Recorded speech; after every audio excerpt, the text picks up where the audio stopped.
Welcome to the Toucan Talks podcast, brought to you by Kickstart Collective. Join us as we talk to local Wilmington business owners about what has led to their successes, challenges, and more.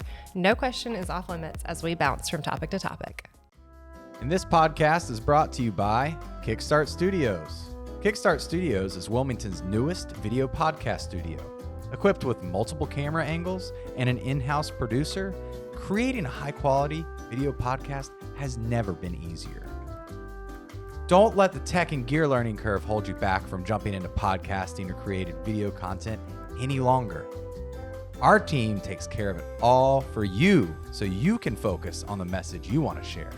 You simply show up, record, and receive the final product. No more wasting time setting up and breaking down the gear, setting up lights, or doing sound checks on your own. Our in-house producer will have everything set up and ready to go for you. Check us out at Kickstart Studios. Welcome to season 2 of the Toucan Talks podcast. We are excited to be back in what will be the new year when this episode comes out. It is currently December, but we'll be launching season 2, and it's going to be all about business strategy and growth. So fun way to start off the new year if you are a business owner and looking to develop some good strategies to get you through the year. So with that being said, we are excited to have Coach Reggie on the podcast today. So welcome. Thank you. Excited to be here. Awesome. We're glad to have you. I think this is a good way to start off season 2 because like we were talking about before, not only do you obviously have your business, and so all this applies to your own experience, but this is actually what you do is strategy and help other businesses grow and scale and get their acts together, I assume, on some front. That's right. So we are here. I don't know, Joshua, what else housekeeping? Oh, we have new tricks for this. So season 1, we had this lovely board. A few things that would happen is the coin would occasionally get stuck. And we're like, just keep going, you know? But this time we're going to mix it up. If it gets stuck, there's a stack of questions actually on the bookshelf over there that we can grab. And then you get to choose one of those to ask me or in the future, whoever's the guest and the host, because I'm not always the host. That'll be that. Okay. And then the coins also fly off the board sometimes. Okay. So if you start to hit a record, we're going to start a ticker. That'll count to see if it flies off the board like more than 5 times. Okay. It's a little frightening. All right, good. All right, we'll be Keeps ready. us on our toes. Keeps you from getting bored. All right. So I think as far as housekeeping, I think that's it. Wonderful. Same can, same board, a few new questions. It's going to be fun. We're going to dive in. Awesome. So if you want to start off and just tell us a little bit about your business, where you got to where you are today, we can go from there. Right. Little how I got here today. I was born and raised in Oklahoma City, Oklahoma. Came out here via the Marine Corps at Camp Lejeune. Served there. Right before I got out, I met my wife, who was a Wilmington native. She was actually going to school in East Carolina. Nice. And so I met her up there through some mutual friends. When I got out, I decided, let's hang out and see where this thing goes. And we had started dating about a year before that. So want to see where that went, actually. Yeah. So that's kind of worked out pretty well. Yeah. Come to find out that she was a Wilmington native. We knew that. But so we moved back down here about a year after I got out. Cool. And so that's kind of how I got to Wilmington in 1997. When I got out of the Marine Corps, I did what I did in the Marine Corps. Yeah. I was a supply guy. So I worked in warehouses and supply, logistics, and did those kind of things. So I naturally kind of fell right toward that. When I got out, realized that I wasn't going to achieve my goals, dreams, and aspirations, driving forklifts, working in a warehouse. Felt like I had more in me than that. So got into sales. And I was voted the guy most likely not to be a salesperson by all my friends.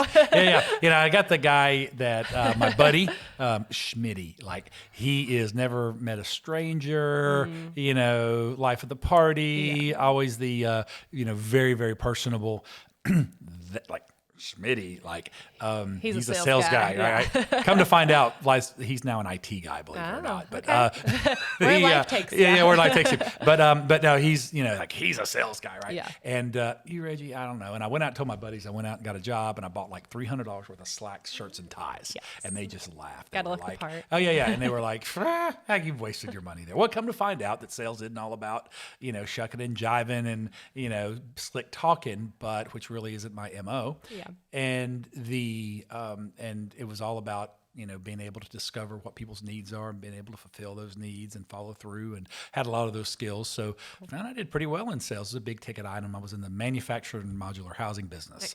Nice. So that was, and there was a real boom in that industry in the late 90s. So did really well in that, thought I'd found the greatest thing ever, but realized that a lot of industries have their peaks and valleys, and it did great for a while. So I learned, cut my teeth, did really well in sales, became a sales manager within a year. Okay. And then became a general manager. Here I am, 24, 25 years old, running a multi-million-dollar location. Have people, nobody that worked for me was, everybody was at least 10 years older than me and beyond. Yes. So did really well in that. Kind of got promoted to kind of a bigger store with bigger responsibilities and bigger, bigger scope, and that went really well. And learned a lot about operating a business, because you really had the autonomy of running a business. Kind of doing it with somebody else's money, which the whole cash flow thing didn't matter, right? I just sold stuff and managed that operation. It was a very complex business with a very, what tended to be generally a little simple buyer that, and so I performed a lot of roles similar to what you have to do, and looking forward as a business owner, to be able to juggle a lot of balls and do a lot of different things. So that was a great training ground for me to be a business owner. Sure. And also to help business owners. Real concentration in sales, management of people, leading people, getting them to operate, managing operations. We did scattered site construction development with people within a 60-mile, 70-mile, 80-mile radius in town. Yeah. And it was on scattered site. And so while the product, wise was somewhat simple, the completion process and the operations process, there was a lot to it. So sort of learned a lot. Yes. Unfortunately, that industry somewhat imploded. It was a real peak, had a real boom, and then it had a real downside. Yeah. So I was jumped off the roller coaster in 2004, and then wanted to figure out what I want to do in my life. Yeah. But what I really enjoyed about that industry and being kind of in that sales manager, general manager role, really was a general sales manager, was taking people. I had this one guy that worked for me, or a handful of people that worked for me, that really struggled, and being able to, one in particular, a real talented person, had a lot of potential, but he was struggling. Mm-hmm. He was getting ready to jump off the bridge, and I was about to kick him. Yeah. Like he had a lot of talent, and I had coached him really hard on kind of growing and developing, and he took that challenge, grumbling away like you do when your boss challenges you. I'll show him. And it was a turning point for him. It was one thing that I did. And what I did was I handed him a set of sales trainer tapes. Yeah. I went to a sales seminar, and Tom Hopkins was there. And he's, you ever heard of Tom Hopkins, by the way? No. Yeah, I didn't figure it out. It's a crusty old reference. Some VHSs. He surely was a sales, the authority of the day back in the 80s and 90s. All right. Right. So he was one of the top gurus. So gave him a set of those, like, audio tapes. Oh, nice. Yeah. And he was like, he took them. He was like, and he listened to it, and he started to, but he listened to it over and over again, and it started to fix some of his issues, and it made a change in him, and he became a real top performer, did really, really well, became my sales manager there at that store before long. He went off to do great things in other industries as well, and really outperform his peers. He went to work for a well-known car dealership here in this town, and he outperformed a lot of his peers that had been there for decades. Yeah. And he called me one time. He said, "Man, these guys, like, you would run circles around these sales manager here.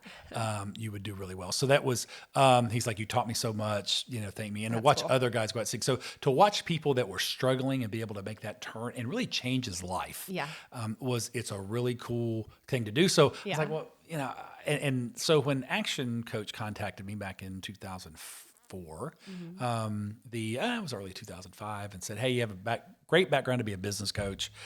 We're the world's largest business coaching organization. We've got a great system for helping business owners grow." And I didn't have any idea what a business coach was or what that is. And so the more I found out, the more I liked. And so I started my practice, bought an Action Coach franchise in 2005 and started practicing then. So here we are 18 years later, celebrating my 18th anniversary. This last in November. Yeah. So it's been that's right. It's been a lot. Yeah. Finally legal.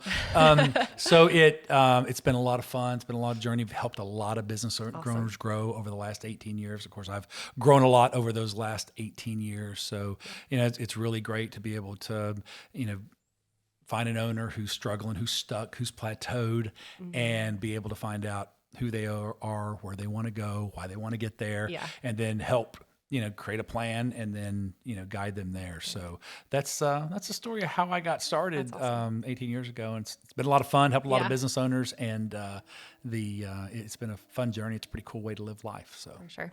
Awesome. Well, yeah, thanks for sharing all the background. I think that'll give us a good jumping point for some of these other questions we'll dive into. Sure. I think in terms of, I know you touched on this, but in terms of what Business Growers does, I guess maybe just the different coaching aspects, or if you want to touch on those just briefly so people have an idea of sure where we're going. The succinct way, the 30-second, elevator speech is the headline is we grow business owners and their teams so that they can grow their business. Cool. That's kind of the headline. Yeah. So we do that through multiple different ways. We do, public workshops, seminars, and that's kind of an entry point into some of our education programs. Cool. So we do education for business owners and their teams, business and training as well. So we also do, sales and management training. Nice. We've got a really, really strong, very, very cost-effective and very powerful sales masterclass that we do. It's 12 weeks that most people have gotten into sales. Yeah. And not really, they're kind of like the Schmitties, right? Where fell into it. They kind of got, they don't do administrative tasks well, and they're like, maybe you should be in sales. They can't, they're people oriented. They're distracted by bright, shiny objects, and like, you probably got some. I'll try sales, but they haven't been formally trained in sales. Most business owners have found themselves in sales positions and scenarios and haven't been formally trained in sales. So we've seen that need in the marketplace, and we put together a very, very high level 12-week sales masterclass that we've done. I can tell the same story about managers. Yeah. Most people that are in management positions, more times than not, almost all the time, are just high performers technically. Yep. They do their profession well, and they performed really well. They're really high performers, and they get elevated up because of their high performance, or whoever is above them. They may be medium performers. Yeah. But the person above them left, so it's the next man, next woman up, right? Yep. So they fall in that position, and they've never been formally trained on how to effectively manage people and how to get results from others. Now, they know how to get results from themselves. Right. But what they realize once they get promoted is there's a reason they were promoted and the other people are. And how do you get performance out of those people to be able to guide, direct? And there's a system. We teach a very highly effective system toward that. So that's an element of what we do from a training and development perspective, those 12-week masterclasses. Our flagship product that I've done for 18 years is, either group or one-on-one coaching. So we have some group programs for emerging business owners that, and we use kind of a peer-to-peer model to where business owners kind of help each other. We facilitate, lead, guide, and direct, and help them through the complex waters of building a business. So we've got that. We also work with business owners one-on-one. That's what we've done that's really kind of the flagship product that we work people up to that we do to help kind of guide and mentor, to be a one-on-one guide and mentor to and a coach, real similar. Yeah. A lot of people confuse what I do. They're like, when I say you're a business, I'm like, I'm a business coach, and by title. Yeah. And when I lead with that, they go, "Oh, well, you're like a motivational guy, right?" And I would say to them, "It's funny. You would never go to a sporting coach, like a football coach, basketball coach, soccer coach. You never go to those folks and go." You're like a motivational guy, right? If you think of all the mentors or teachers and all those people in your life that really challenged you, that helped you grow, would you consider them motivational as a characterization? Usually not. Yeah. Actually, you grumbled at the about how and I remember football coaches I had growing up. I remember like one coach that was really, really tough, and he was like the heavy that the head coach brought in, and he came in and man, I remember guys, crying like, 14, 15-year-old boys in high school crying, I hate him in the locker room after he wore us out, right? I mean, like, wore us out physically, right? Yeah. And exhausted us and had us doing drills and I hate him. And then he kind of went away for a while. And then we saw him like toward the end of the year, and everybody was like, oh, I love you, man. I miss you. Yeah. So, but that guy's not motivational at the time. Like he was, he provided that. So most coaches aren't. So so be able to provide that. And I'm not surely I try not to build situations to where, people hate me, but I surely know that just like my coaches, that when they need to push me, when I need to be pushed and poked, and challenge me where I need to be challenged, that always doesn't tickle. Yeah. So motivation guy would be far less. I'm much more of an education, knowledge guy. Yeah. And some things that we do motivate some folks. Yeah. But more than anything, I think more than motivate folks, I challenge folks. Yeah. And also make them think, which always doesn't tickle. Right. So there's that. And we also, in addition to not just doing one-on-one work, but we also do work with teams. Cool. Because some businesses need help and support. I found over the years that there's often a bottleneck that exists between me, the owner, and their team. Yeah. Like I can, give the team I can give the owner guidance, and they can give their team, and then the team. Yeah. But everything, and when we open up that bottleneck sometimes, and I get in front of the team, I find out what's really going on, and I'm able to have some foresight and insight because I don't have the same emotional attachments and the same subjective view that the owners have with their team. So I'm able to see some things and make some guidance and be able to kind of help a business. The things that we do that really, really help businesses grow exponentially is not just coaching the owner, but also getting in there and working with the team as well. Yeah. So anyway, that's a handful of things that we do. That's awesome. So anyway, a lot of fun and a lot of different ways to grow businesses by hook or by crook, one or the other. Get in there. That's right. Sweet. So we're gonna dive into some of the more like strategy questions. Again, most of the audience are probably small to medium sized business owners. Mostly, I think, here in the Wilmington area, which is cool. So we got that fun local aspect. So when you're working with a new client, and this probably might tie in a little bit to the bottleneck, but kind of what is your process for discovering where they are in their business, and determining what strategies they need? Like what's that kind of initial step to peel back the layers? That's right. You have to get first step, in our process is finding out, who they are, where they want to go, why they want to get there, and what has them stuck. So, we've got a discovery process that goes through usually and it goes in different layers in initial conversations. The first engagement meeting, it's very, very light. Yes. And then if they do decide to engage with us on a deeper level, then we go, in varying deeper levels. But the high level is, to help somebody get to a goal, or, if you're trying to, decide whether or not somebody's a fit for your programs, and whether they're a fit for the programs and you're a fit to work with them. Right. Programs are fit for them because you got to do both. Yes. And because life is too short to work with somebody that there's not a fit. It's not going to work. And it's not good for anybody. We want to find out if there's a fit. We want to make sure it's going to be fun. Yeah. And that also it's a business that we can work with that has it has high upside. Yeah. Because, we can work with a business and we can help them. One of our things that we work hard toward is that we work hard to not only be cost and, like cash flow neutral. Yeah.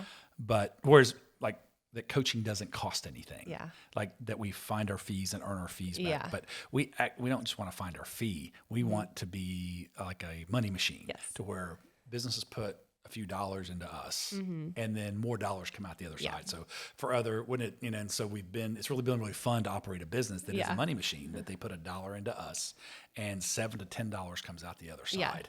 And once people, if they fully engage in the process and go all in and do what they need to do to grow themselves in their business and follow our guidance, we really are a money machine for folks, which is a lot of fun. Yeah. So, but not everybody fits for that. Yeah. So not every business is ready for that. Not every owner is. So we want to make sure that we do the diligence up front to make sure that they've got enough upside in their business that and untapped potential that we can be that money machine for folks. So we make sure all that's there as well. Kind of the thing we're looking for is this a business that I can help print money? Yeah. So that is, something that we're kind of doing along the way. But we find out who they are, where they want to go, why they want to get there. Then we create action plan made up of sensible strategies that make sense, not just for the business. It's got to make sense for the business, but also has to make sense for the owner. Yes. What I found is I can take two different owners in a similar stage in a business, and the action plan is two different sets of strategies that because the dynamics of the individual, and that's the difference between, by the way, a consultant and a coach. Okay. And a lot of new emerging business owners will hire consultants, and sometimes consultants have had bad experiences with those. Yeah. Because often what consultants do is say, "Here is my model. Here is my process." Yeah, that makes sense. And they kind of say, "Look, this is the way to do it." Yeah. And if you don't do it, that's on you. Yeah. Because this worked for me. This worked for me. It's worked for others. Yeah. But it didn't work for them. So it's a very structured, but the problem is that not everybody's the same. Yeah. So being careful, and you ought to be careful as an owner, by the way, not to play consultant either, to say, this worked for me. Yeah. This is the only way that it can work, or that this worked for so-and-so that worked here, and it should work for you too. Yeah. Well, those two people are likely quite a bit different or have a different way of doing things. Yeah. So, what a good coach will do is be able to help somebody identify strategies that make sense for the individual. So you can make those kind of modifications and course correction adjustments. You got to take a look at the player you have and go, what are their strengths? What are their weaknesses? What can you play to? And that you can have two people with two different sets of skills, or two different sets of makeup that can be successful. It's just, being able to get there. So that's one of the things that we do is see what makes sense for the individual. Cool. And then lastly, what makes sense now. Yeah. And that's really where a good coach earns his his fee or his wherewithal earns the right to be a coach, is being able to call the right play right now. Because there's plenty of good things. I'm sure you get suggestions all the time on, hey, you can do this to, there's employees say, hey, we should do this on our business. We should do this on our business. And salespeople come and say, you should do this in your business and this in your business. And you have customers and family and, like everything. You should do this in your business. So-and-so did this. You should do this too, right? Everybody's got opinions, and some of those are very valid. Yeah, they're good, But the thing is being able to look at the lay of land and help them understand, what do they need to do now? Yeah. What's the right play to call them now? So the right coach not only knows there's plays to call, but what's the right play right now? Yeah. So helping people decide what's the right next steps to handle now. Yeah. And then we have regular meetings. We set up regular meetings. Frequency really depends on how fast they want to get to where they want to go. So regular meetings provide, knowledge transfer, support, deadlines, accountability, and, we figure out what level that makes sense. Yeah. Figure out where we need to keep score and keeping, business metrics like KPIs, key performance indicators, KBIs, KRAs, there's different terminology and acronyms for that. But the being able to measure outcomes and results, so you know what course corrections that you need to make. Often feelings lie. Yeah. But the numbers never do. They don't.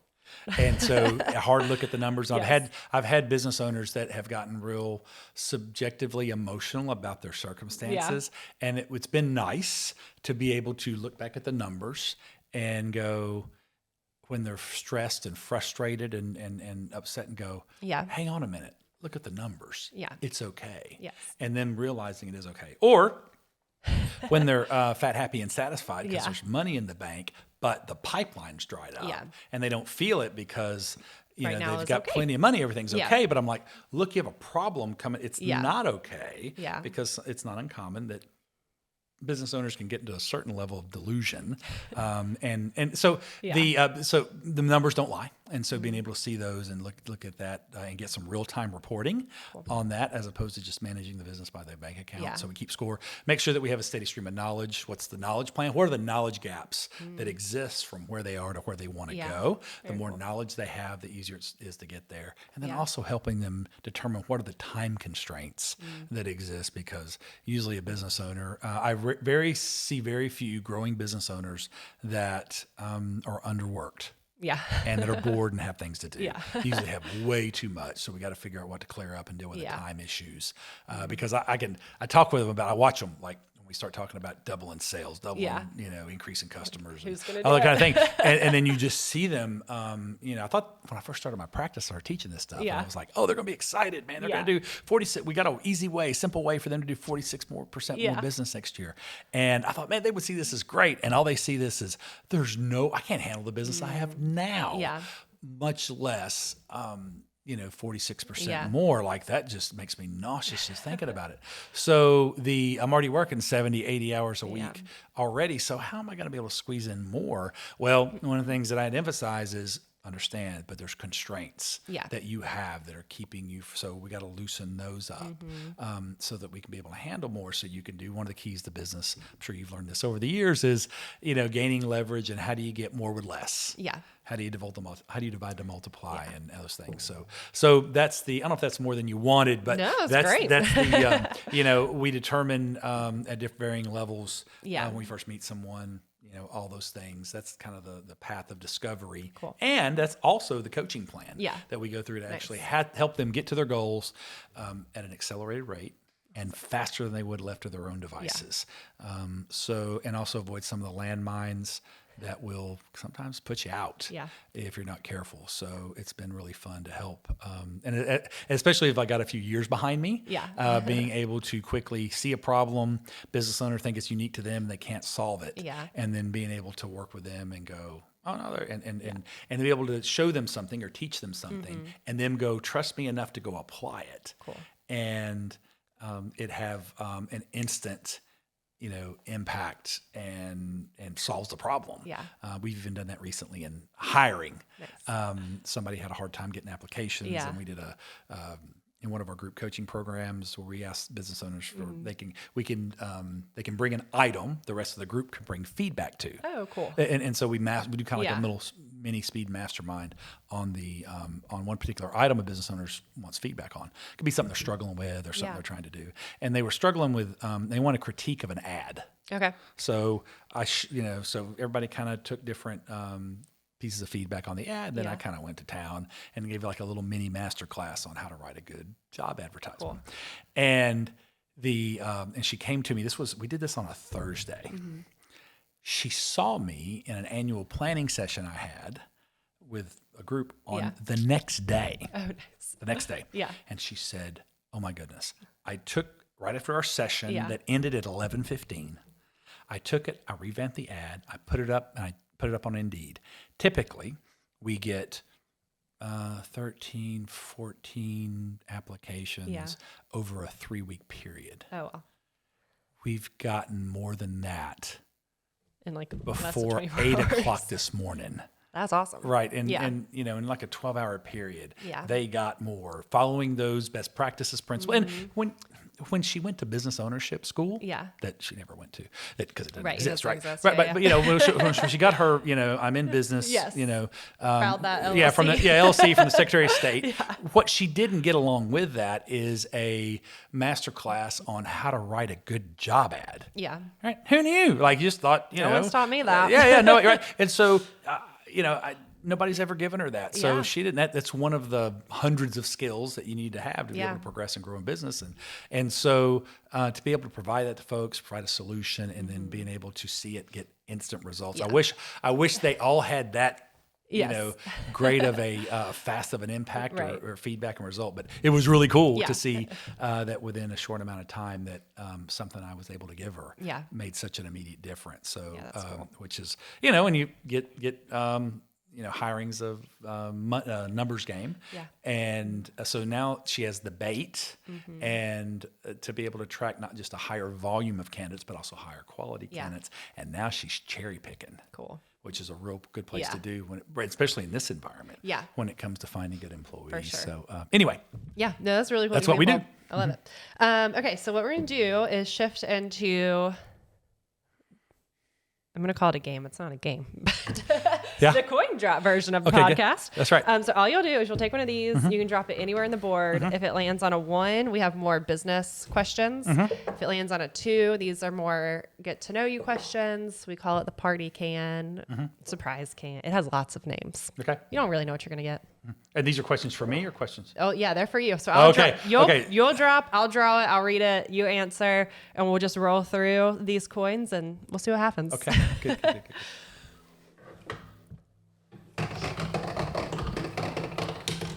Two. Starting with a fun one. Okay. All right. Fun questions. Let's see. All right. I'm really nervous, by the way, here. You should be. I'm nervous because of one of the things that I'm not great at is thinking on the fly. On the spot. My It's okay. best ideas. So the chances are I'm going to answer, and then on the way home, I'm going to think of the better answer that I should have gave. Okay. Because it takes me a minute to Yeah. process. So We can do a disclaimer in the show notes. If you come up with better answers, we'll put them in good. there. So there's my soft underbelly that I'm not quick on the fly. I used to do a radio show years ago.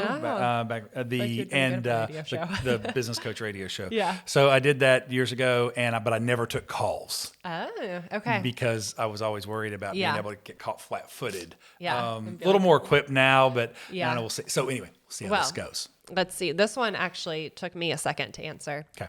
What is your favorite thing that comes out of a can? Any kind of can. It can be a drink. It can be a food item. One person said hairspray. Favorite thing that comes out of a can? My newest one. It's actually a latest and greatest. Okay. Is little backstory. All right. So Pace enchilada sauce. Okay. Pace I love it. enchilada sauce. Okay. Pace. Have Okay. you ever had a wet burrito before? Like that has a sauce on top? Like Yes. El Cerro style? No. No. Wet burrito. I don't know. Yeah, probably. You would know if you've had one. Okay. So not just a little sauce on Okay. top. I'm talking about and not just like a little tomatoey, like Yeah. a little tomato sprinkle sauce or that kind of thing. No. It's like swimming or in like it. queso. No, it's like, and I don't know, you may not be old enough. I'm finally becoming old enough to, usually I was the younger guy in all the crowds, right? Yeah. Now I'm the older guy. Yeah. So Taco Bell used to have this thing, the older listeners that you have Yeah. maybe familiar with the enchilada. I don't remember. See, enchiladas used to be a thing. It was part of Taco Bell's original, when they used to sell 5 things. Oh, nice. Yeah, Okay. they had, and so an one of those original. things, it was one of those OG things. So look it up. Taco Bell enchilada. They brought it back. That's why I think you might know about it. Okay. They brought it back and they take it away. It's one of those retro things yes. that come back. But one of the things that they used to have is this, enchilada that was a burrito, but it was covered in their enchiladas. It's the same sauce that's inside their burrito. Okay. But then they would just soak it on the outside, had some hamburger on it, used to eat it it's really, really good. And it's kind of gone away.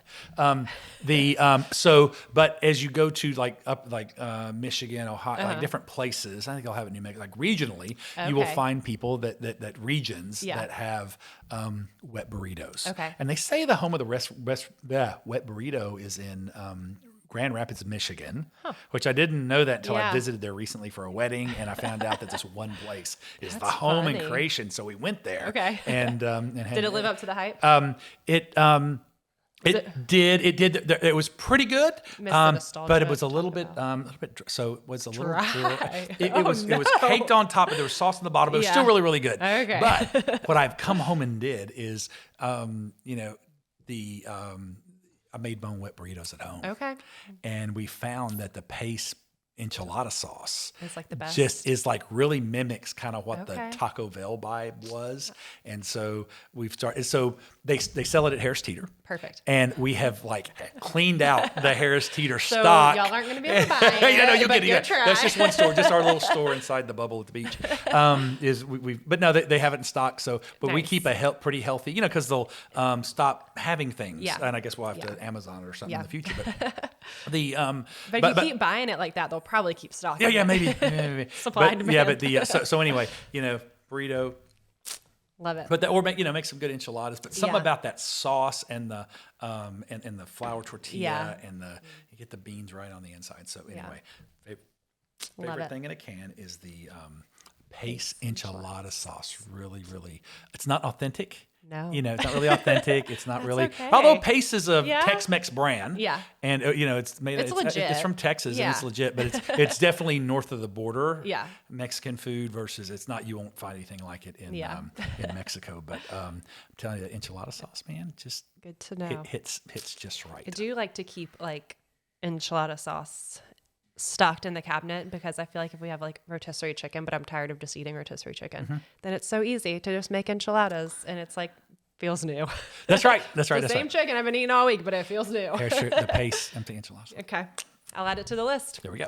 All right. You can drop another. Okay. Oh, we got to do this again. Yeah, we're going to keep Oh my gosh, going. I got through that one good. Yeah. I nailed it. No, we're I think doing I it. stuck the landing. I think that was good. that was good. We're going to do it 4 more times. You got to give me a though. little signal though. Sometimes my answers are long-winded. I don't know if that fits the it's okay. format of the thing. So if you can give me that little bit of because I No, it's good.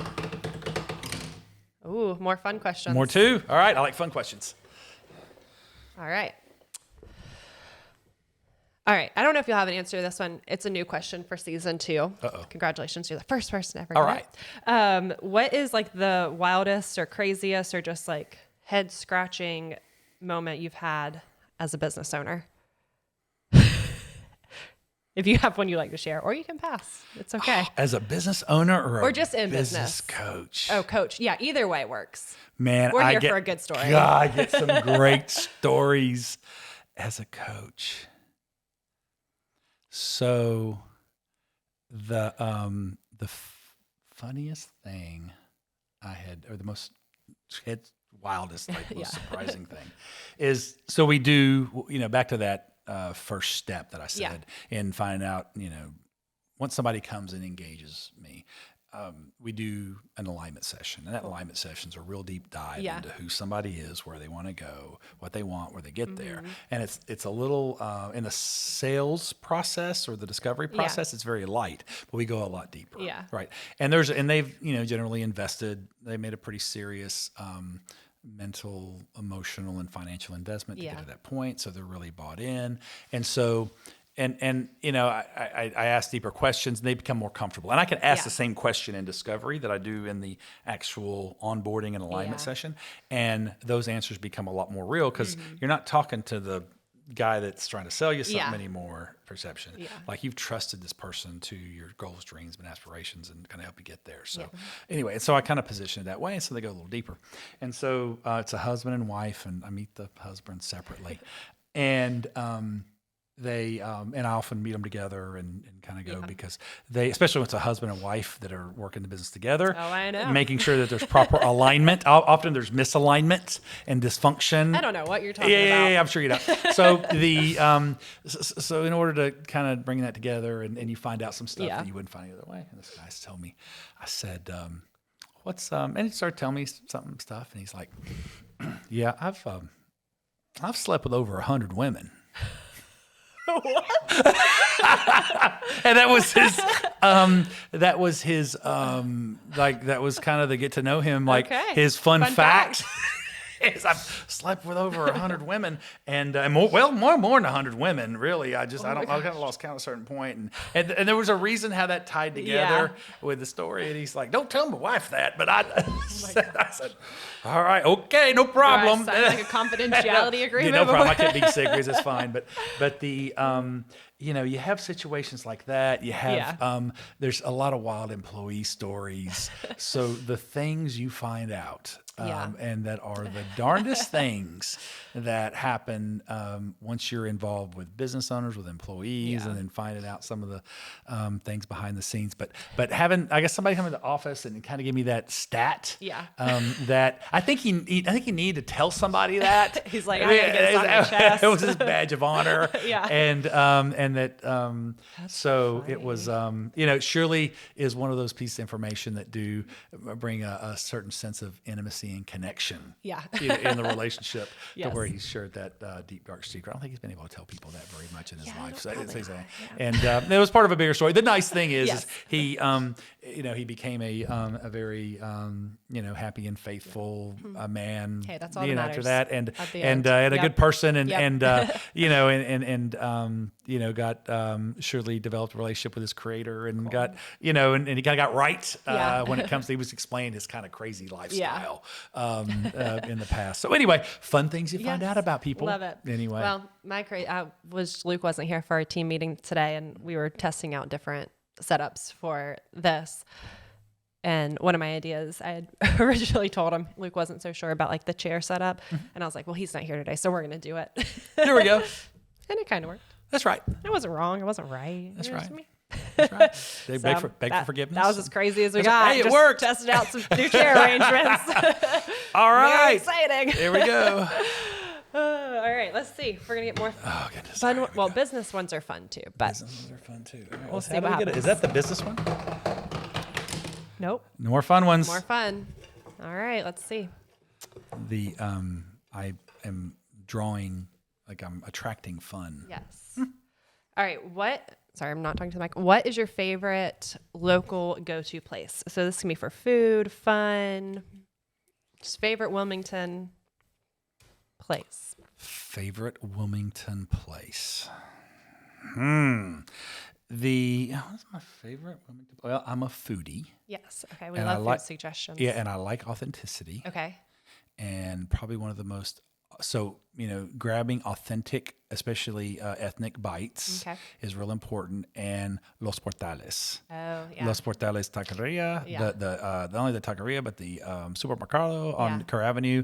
I walked in, and the first time I walked into there, and I'm again from Oklahoma originally, so and fun fact, I'm half Mexican. Okay. You won't know that looking at me, Yeah. like either on camera or on, you don't know, but I'm half. My mom's Mexican. Cool. Full blood in my anyway. So with the site on me, that's real freaky because people look at a white guy named Shropshire, and like this guy voted most likely not to be a Mexican. I could never, I could never check boxes that got me because nobody ever believed that. Good hole, we learned is, a good hole in the wall, authentic Mexican joint, man, I love a good ethnic restaurant where you got grandma on the back or Finn's back or the kids running around, like working in it. Like it's, that have run around there. And then later you come back and see them working the counter.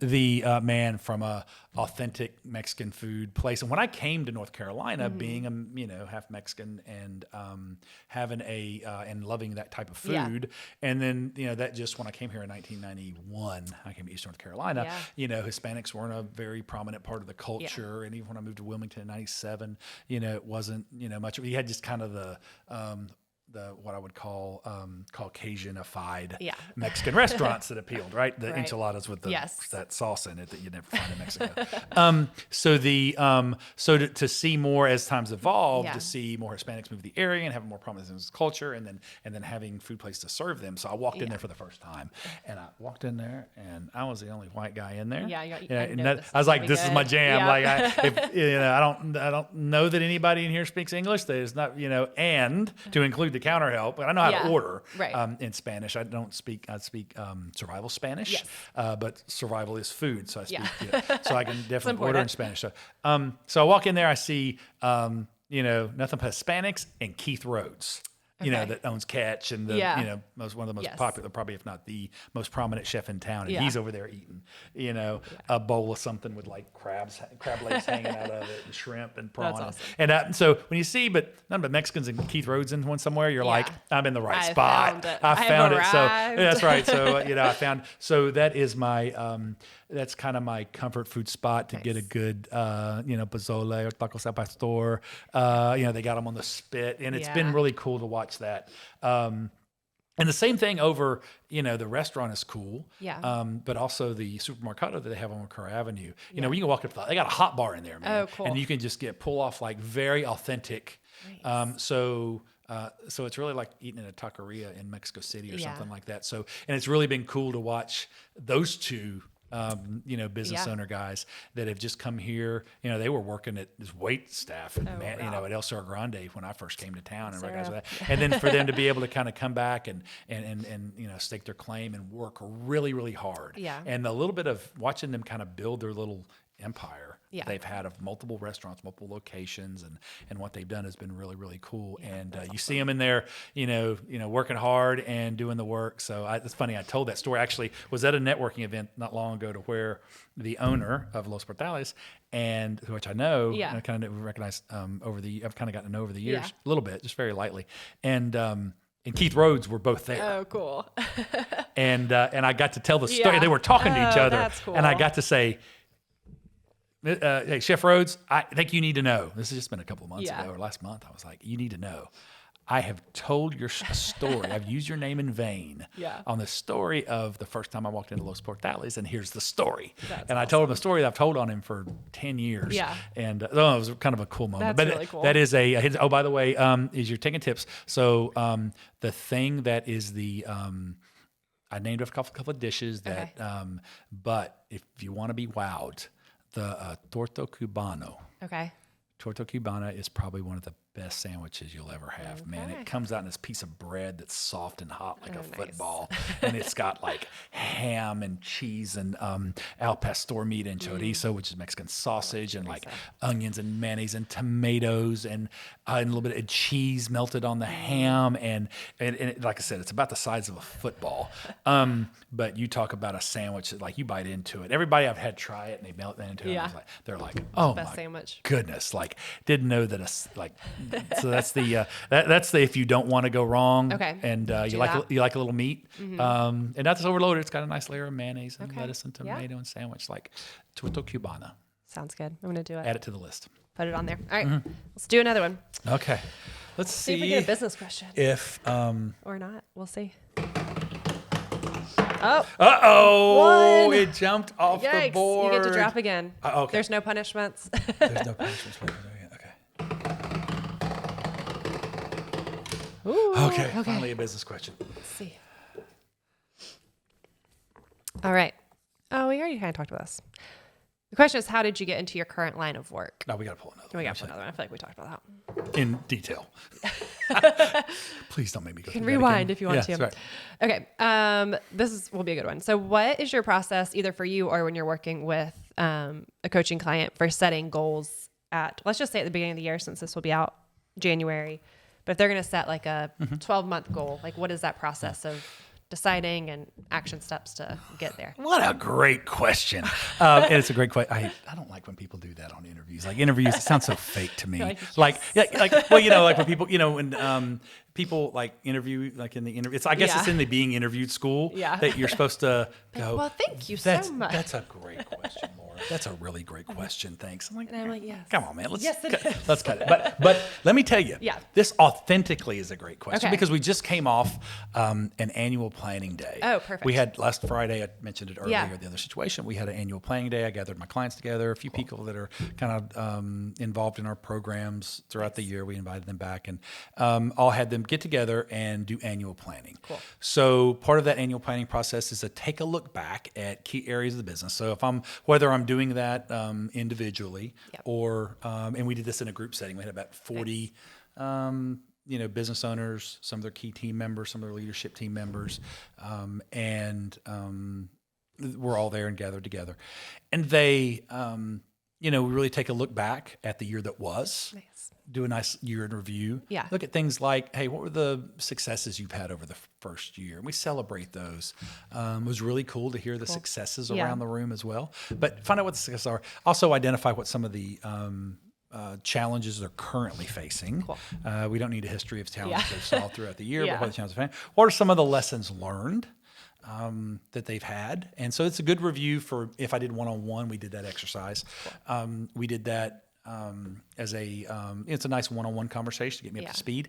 It's really cool when you have that conversation in a group setting, especially with different businesses or business owners, or even whether it be we had one team that had like 8 people. We had the owner and 7 other key team members there. So they learned stuff on that day that were successes and lessons learned that they didn't know about, and they employed those people. So having that, they hearing challenges they're currently facing. Some of that was news.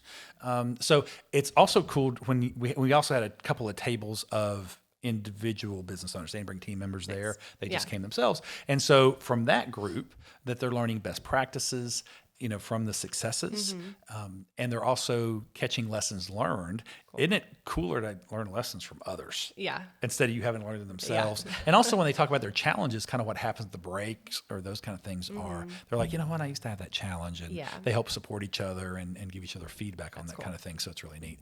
Yeah. So anyway, so kind of doing a little bit of a year that was. Cool. Also, we help identify and go through the next parts of the questions are, what were some things that, unfinished business? What did you think you were going to get done in the year? And by the way, this is an exercise. You're hearing my bullet points here. Feel free to do this, on your own to the, watchers and listeners. Feel free to steal this if you'd like. I'd love to say it was an original thought. And me putting it all together is somewhat original, but the parts and pieces and the inspiration, I just learned it from somebody else, a guy named Taki Moore, who, by the way, says that there's a special place in hell for people that don't credit other people for their feedback. Shout it out. All right. So I was like, all right, well, we don't want to deal with any of that.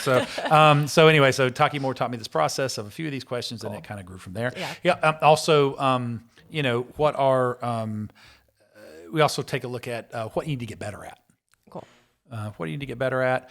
Also, and so there's a list of 3 or 4 things there. Knowing what your personal and selfish goals are for the next 3 to 5 years. Kind of what is the business? What do you want to do personally that your business is a tool for? Cool.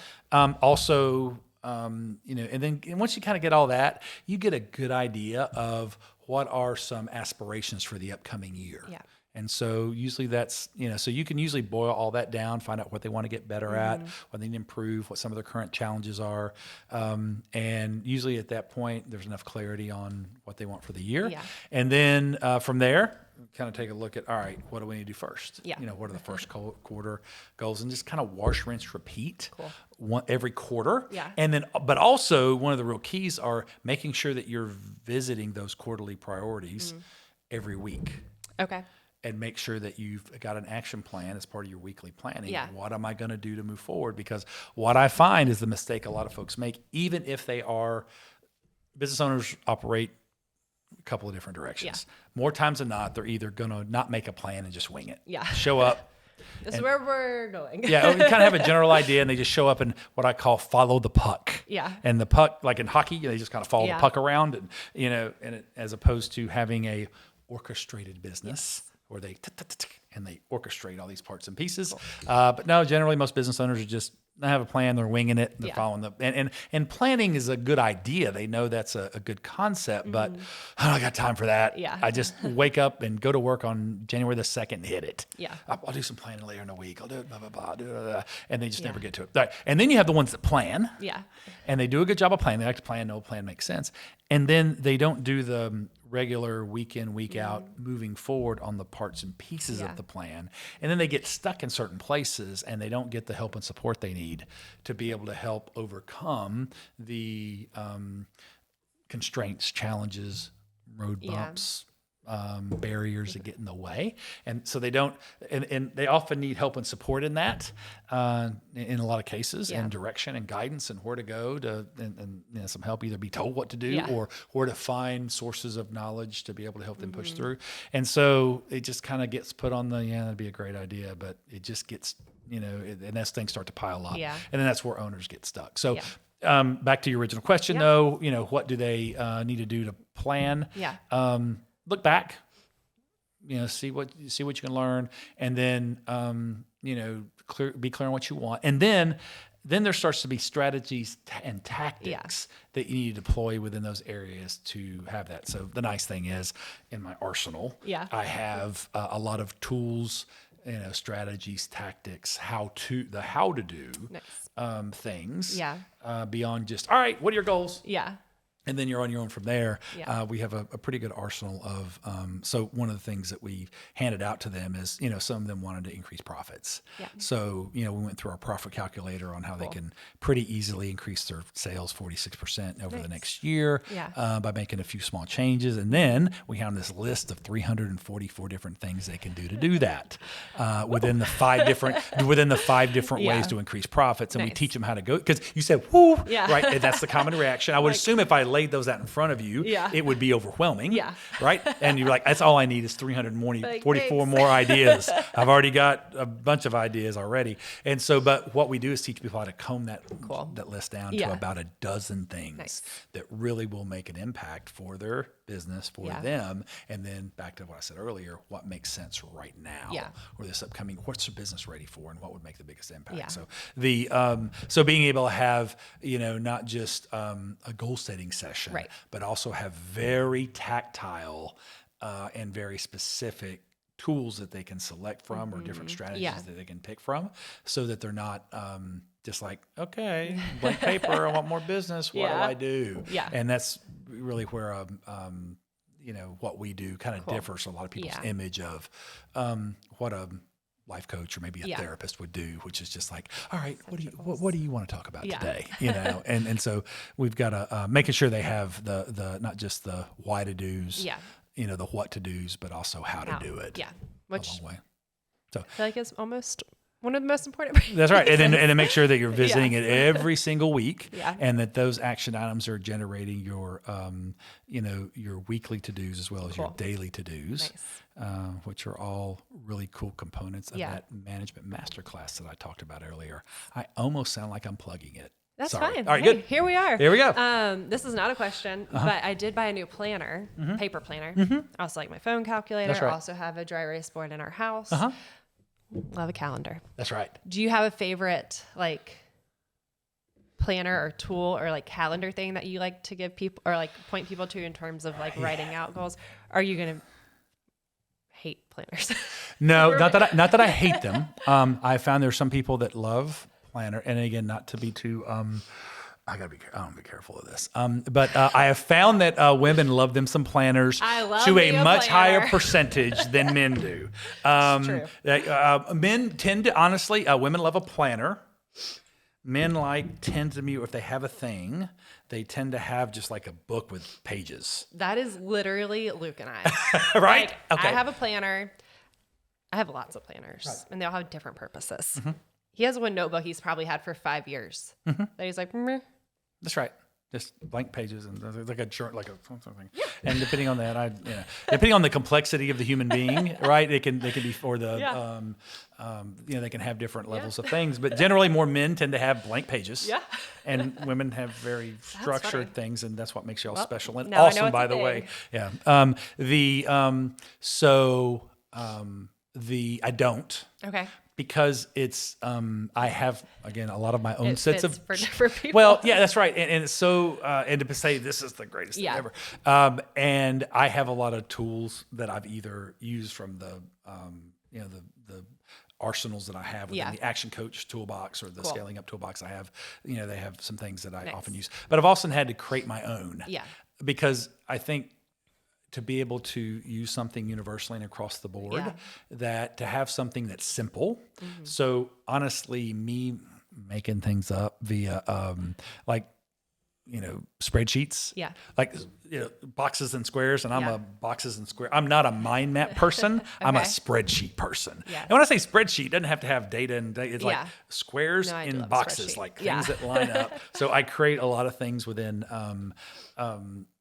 so the tools I have are either, things from within our, our methodologies that we use and our toolboxes that I have to pull from to help plan. Or I have, I mentioned that whole, I just walked you through that planning thing for the year. And I've created a one-page plan that's very simple that you can not just use on yourself, but also teach owners how to use that with employees. So I don't know if that's ever useful for you. As a planning tool, if you just walk your way through it in 5 minutes, I can explain how to use it.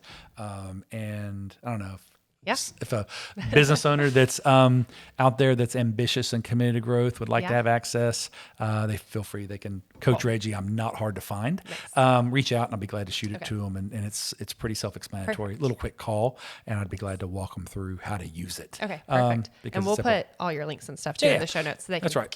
They'll find you. But I like things that are simple and universal, and big fan of boxes and squares. Perfect. Yep. Love it. Love the spreadsheet. All right, let's do this last one. Okay. We'll see where we land, and then we'll go from there. Woo. More fun. More fun. Double fun. I know. That ought to be a thing. I know. We've been like, today we were talking about, we're trying to come up with different like things to do if things happen because, there's not enough going on this podcast. That's right. Let's make up some more games. That's right. But I'll have to add that to the list. Okay. We're going to end it with probably one of our more popular questions. Hot take. What is your spiciest opinion that most people disagree with? I like to disclaimer this. I will say this is on the internet. So don't say anything like too crazy that's going to get you canceled or something nuts. That's right. Other than that, it can be anything you want. It could be, I don't believe in the moon landing, or somebody said a hot dog is actually a taco. So, yeah, who would say or it could that? be a spice. Yeah, is a hot dog a sandwich? That's always a yeah. All right, so or it could be business related, spicy opinion, whatever you want. My spicy hot take that I haven't gone very public with. I've done this in safe environments. Okay. That are within my like circle of clients or those kind of things that people that believe in me. So I haven't. Here we go. I've gotten agreement reactions, but I don't know because they're part of my tribe. Okay. That they're just kind of going along or they're like, or they know me and they're like, okay, it's just Reggie being Reggie. So I believe that. I'm a little nervous. Maybe I'll ask you this. I don't know if I should do this or not. No, you can do it. It's fine. I don't know what it is, but I think it's fine. Do you tell your kids that, how old's your oldest? 5. Do you tell your kids or do you plan on telling your kids you can be whatever you want to be? No. That's good. Okay. That's good. Because people that tell kids, you can do whatever you want in life, you just need to try. You can be anything you want to be. That's a lie. Yeah, you can be anything you want to be is a lie. So I'm in the airport not long ago, and there's this little girl that was going through airport security. Yeah. And the little girl was probably 5, 6 years old. Maybe, I don't know, she was a young girl, 5 to 7 somewhere. And she looked up at her grandma and she said, I want to be a pilot when I grow up. And that grandma looked down and said, sweetie, you can be anything you want to be. And I'm like, Grandma, you're lying to that child. You're not old. I don't think, and Grandma, you may not be old enough to be able to like them call you on it later in life because here's the truth. I do believe that little girl can be very special and very exceptional at a handful of things. And I can only hope that she discovers those things in her life, that she can be truly exceptional at, that she can be in flow. But the lie that we often tell that the society or that's been told to kids in different ways, like different venues, that you can be anything you want to be. They can't. You're just not wired for it. I kind of told this in my annual planning session, and I've got an associate coach that works in my firm, and he owns a business locally, and he's a pretty successful entrepreneur in his own right. But he was a well, you know him. It was Derek. It's Derek. It's our. He's Derek owns the Battle House Tactical Laser Tag. And he was an attack helicopter pilot. Yeah. And I just off the cuff, I'd never known this, but I looked over at him and I said, Derek, how many people wanted to become attack helicopter? He's a Black Hawk helicopter. Yeah. I was like, how many people wanted to become Black Hawk helicopters and how many made it? He said, there were 19 people in my class besides me. And one person made it.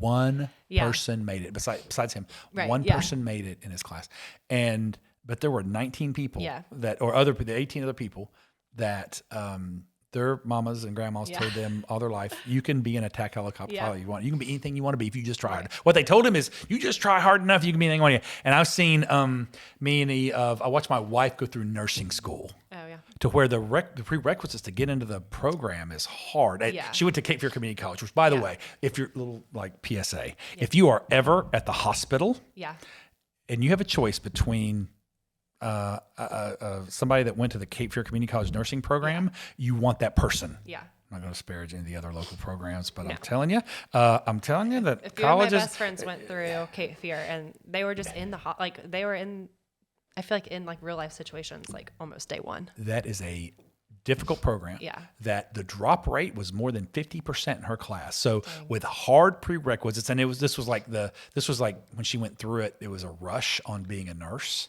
It was like 2009, 2010, post like the economic meltdown, 2008, and and a lot of people were driven toward to get in. It took her.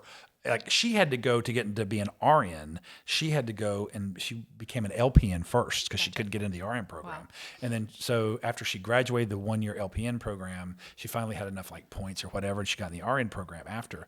And but 50% of the people that started in that class they got dropped. They didn't graduate. There were people that on the day that we had the final test and graduation party, they found out that day when they were supposed to, this was like a Thursday, we had the Wednesday or Thursday had the party, and because we had it at our house, and they and then some of them didn't come that were on the bubble, and they said, I'm not going to make it. I'm supposed to graduate on Saturday. I have a job. Jeez. And they found out they didn't make it by like 1/10 of a point or something. Like it was and there was no like fudge. So my point is that there were a lot of people that weren't that close that didn't make it. Right. So those people that qualified for the program and that went through and they couldn't be a registered nurse. And not to say like it was a tough thing to do. I watched them study. I watched them work. I watched them go hard, and I watched them drop because they just didn't have that special something, and their brain wasn't wired for it. And there are people that don't make it to become surgeons, and there are people that don't make it to become the drop rate on some of those specialized fields are very, very high. And all the want to in the world is not going to help it if you're not wired for it. So there are just certain things you're wired for. So don't be telling them little kids they can do anything they want to do. It's not lying. Look at them and tell them you can be special at a handful of things. And I hope that you I would love to help you. Yes. I'd love to help you find those and be part of supporting you find those. Yeah. But there are certain things that you're going to find that you're going to be really bad at. Yeah. And it's okay. It's okay because there's something else that you are perfectly and wonderfully made for. Yeah. Your creator made you for something very, very special. It just may not be what you want it to be or what's glamorous or what looks good. So make sure you find something in your flow, and nothing worse than living life in something you weren't built for and weren't wired for. So that is my hot one. But when you put it in the context of like telling your kids you can't do anything you want to do, that's when it becomes controversial. People are like, don't tell my kid. That's right. Oh no. Now I will say that I will say that I had the discernment not to. Excuse me, ma'am. You're doing damage to your little granddaughter right now. Let me tell you why. I've learned that you got to want to be coached. You got to invite coaching and to volunteer unsolicited opinions. Probably in the case. But, probably not. Let's hope I continue to have that filter. Yes. And as I get older, that filter starts to go away piece by piece. Yep. I could see myself in my 70s going, excuse me, not caring. Hey, you never know. I've got a legacy to leave, and this is going to be the moment. Just taking my claim. So anyway, that's funny. Cool. Well, thanks for doing that part of the podcast. If there's any like final tips you wanted to give someone in terms of, setting strategies up for the new year or business advice, any closing thoughts you want to drop on these listeners? Business advice is if you're depending on where you're on the life cycle of your business, know that business ownership is a profession. It is a profession with the highest failure rate out there. Some of you that are in the pre-launch phase probably don't believe me because you're thinking that you could do anything you want to do if you just try hard enough. Like you could be anything you want to be. You want to be a business owner and you can be a salesman, you can be right. But the stats tell you different because 80% of people don't make it to 5 years. Numbers don't lie. Yep, numbers don't lie. Listen, the emotion of you can do it is great, but numbers don't lie. Odds are you're not going to make it. By the way, don't do what everybody else is doing. They're failing. Most businesses are failing. They're going to fail and they won't be there in 5 years. And ones that do make it often wallow in mediocrity and throw their hands up between year 5 and 10 and go, it's easier to go get a job. And some of the ones that exist aren't, committed to growth and ongoing. They've just kind of given up and just kind of taking what comes and staying where they're at. So anyway, being clear that business ownership is a profession, and it's a profession that, and more time, probably 99% of the time, that you probably didn't have the right training, mentorship, guidance. You didn't go to the school of business ownership. You probably, even if you had some on-the-job experience in business ownership, you probably didn't work for an amazing business owner that really was awesome at it. They may have told you what not to do, but probably a lot more what not to do's instead of what to do's. And so so know that business ownership is a profession, and that you've got to develop yourself in that profession. That when you start your own business, you not just do your technical thing, the technical part of what you do, but you also have now started in this profession of business ownership, and that is it's a very, very hard profession. How do you overcome those very, very high odds of failure? Well, you make sure that getting the knowledge you need, not just to be successful at this level, but staying ahead where you get stuck. Now, if you found yourself to be stuck and plateaued where you're at, there's probably something you're missing from a knowledge perspective of business ownership at the next level. So make sure that you've got a steady, regimen of learning so that you stay ahead of your incompetencies. Business ownership is a constant step into new levels of incompetence. You figure out what you're doing, you grow, and then you get to the next level, and you're like, uh-oh, what now? I don't know what I'm doing. And then everybody sees that, so it's full of public shame, embarrassment, mess ups. And then of course you're like, I don't want my team to know I don't know what I'm doing. Like, they know. They trust me, they know. And so then and by the way, you work hard, you figure it out, you learn some things, get some guidance, advice, and you work your way through. And guess what's waiting for you at that next level? Another new level of incompetencies, right? A new level. And so it's a constant step through that. That's the game, by the way. Be okay with the game of growing to new levels, of not knowing what you're doing at that new level. And so how do you stay ahead of that, making sure that you get the knowledge you need? Go get the support. Go look for a guide to help you along. Go look for resources. There's a lot of those resources around. You just got to pick those up and look for it. And the only thing I would say to business owners is don't try to do it alone. The best in the top performers in most fields, they don't go it alone. And it's funny that as an owner, it becomes a little bit of a badge of dishonor or a disgrace that they have to go help and get support when you do not see a professional athlete, Olympic athlete going, you know what?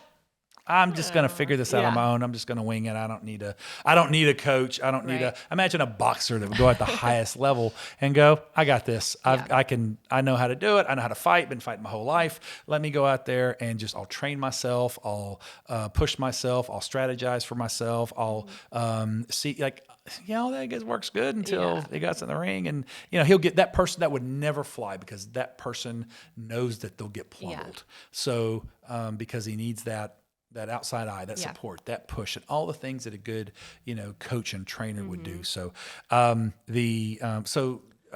try to go it alone. Don't let pride get in the way of being able to seek out, reach for help, get a guide, and make sure that you're doing all you have to get to not become a statistic. By the way, as a side note, little plug on something that we do, and then we'll do it multiple times next year, but we run I call it a plug, but I don't know, is it a plug when you don't charge for it?